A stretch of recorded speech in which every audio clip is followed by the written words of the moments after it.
bullying is a very difficult transition, but it's got this ability to make or break a child's character.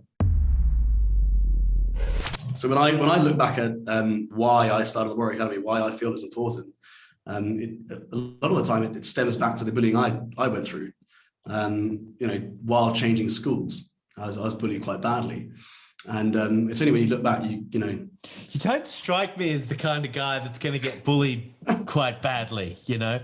It's like, tell me about your background, Seb. Oh well, Royal Marines, base jumping, professional Thai kickboxer, like.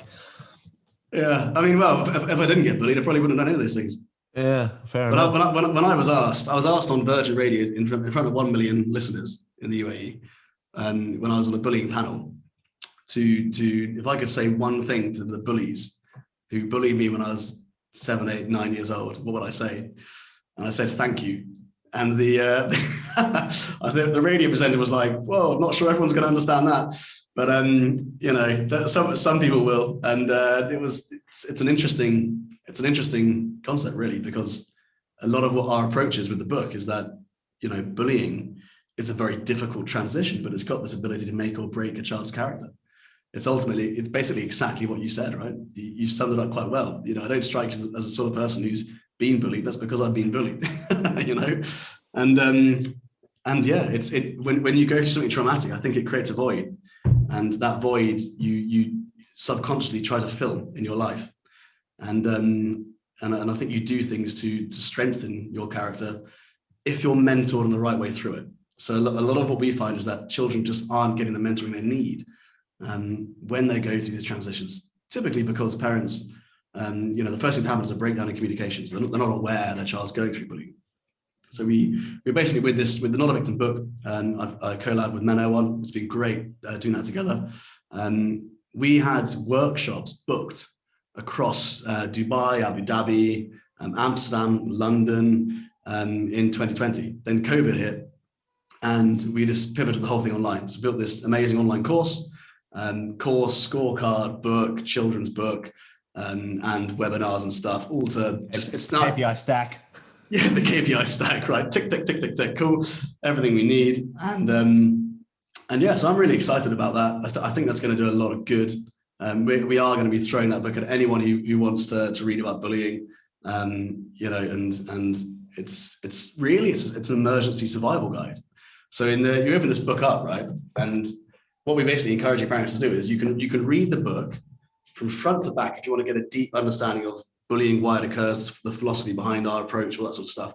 Or if your child's going through bullying right now and you need some emergency help, you can flick to the middle, and there's a 6-step process which has been, I've used with dozens of children to mentor them through bullying. Typically, they get through bullying after step 2. What are the steps? So basically, it's the steps. They basically follow across the 6 Ps, which look at things like body language, as how you're presented, how you prepare for bullying, how you practice a lot of role-playing games, things like that. There's a mixture of practical application, as well as philosophy. So putting bullying in the right context.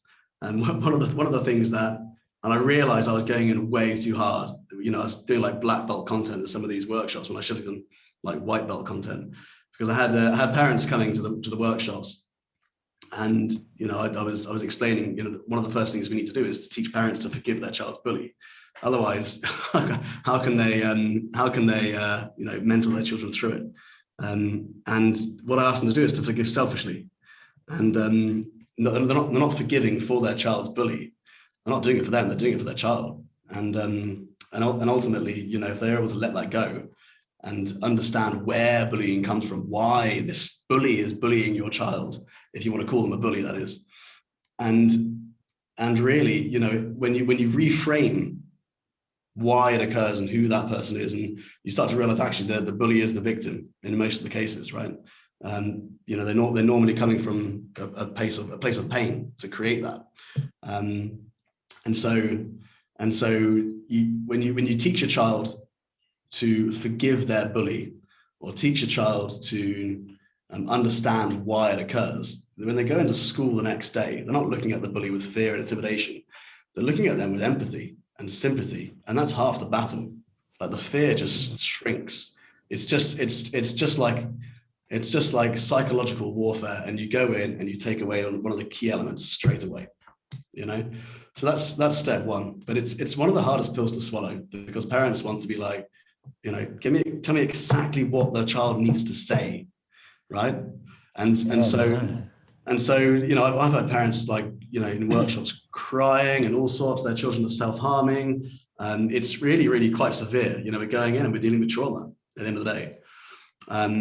And you know, I think when I work with the parents in these workshops and in our clubs and stuff, I kind of see the pain and hopelessness in their eyes that I saw in my parents' eyes, you know, when I was going through bullying.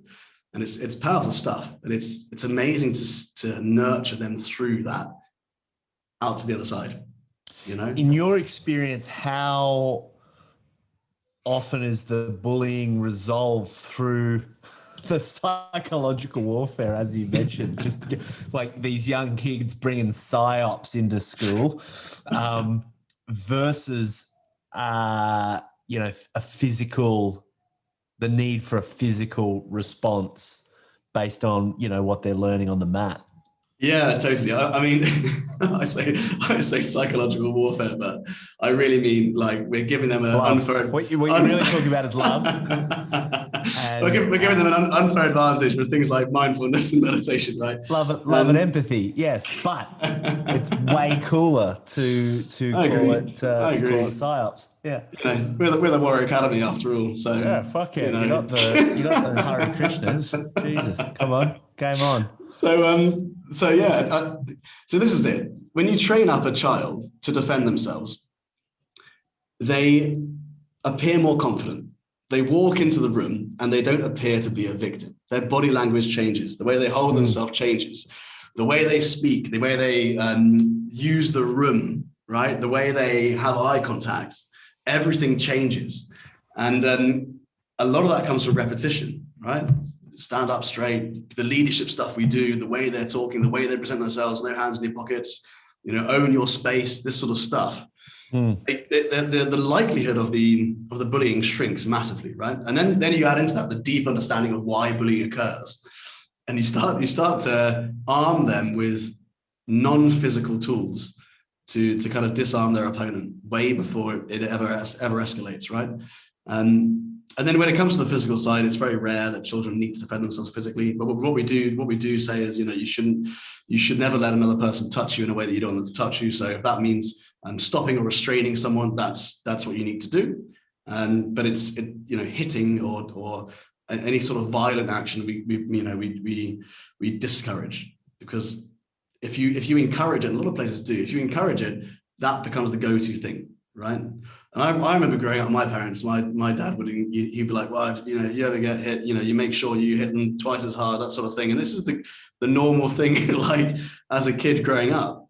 You know, a lot of dads now even come to us and they say, look, he used his martial arts. And we're like, well, you know, what we would like to see is him not to use his martial arts, and, you know, to have the power of language to kind of resolve issues, this sort of stuff. So there's a lot of things that we use to encourage them to solve issues without the physical side. But the physical side's empowering. You empower, as you know yourself, you empower a young person to defend themselves and physically, and they know they're stronger than their opponent, even if they don't appear it.